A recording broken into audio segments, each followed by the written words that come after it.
À l'affiche du film L'air de la mer en libre de Nadir Moknesh, Zaya Dehar reçoit toujours les mêmes questions. Hélas, pas à propos de ses performances en tant que comédienne. Elle est à l'affiche du film L'air de la mer en libre, de Nadir Moknesh depuis le 4 octobre 2023.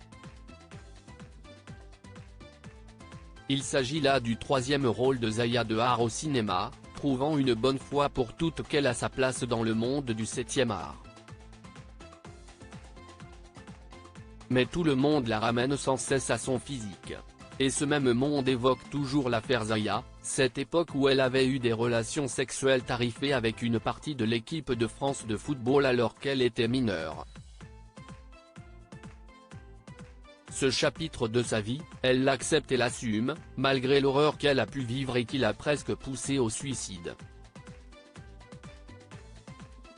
Mais que des mensonges circulent à son propos, elle refuse.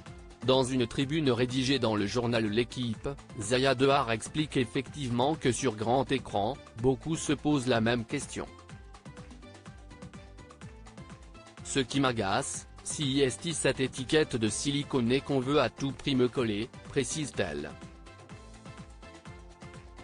À chaque fois, il y a ce doute, abordé, si est-il vrai, dans une fille facile et l'air de la mer en libre.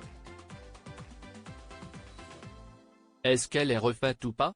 Vous pouvez dire ce que vous voulez, la pute, l'ex-prostituée, j'accepte, si est-il vrai. Mais la siliconée, non. Je n'ai jamais fait de chirurgie esthétique.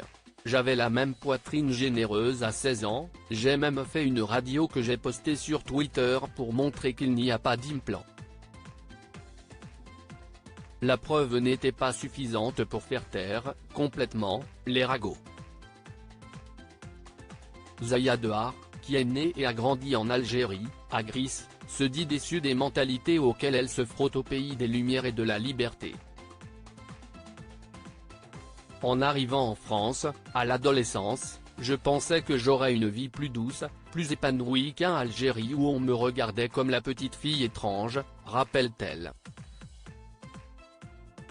Je me suis vraiment libérée, mais je me suis trouvée face à un mur de haine, du rejet, des insultes.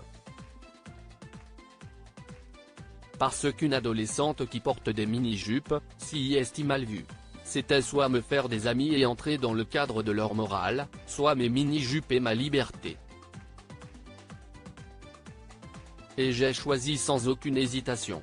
Retrouvez l'interview de Zaya Dehar dans le supplément du magazine L'Équipe, N°2143, du 14 octobre 2023.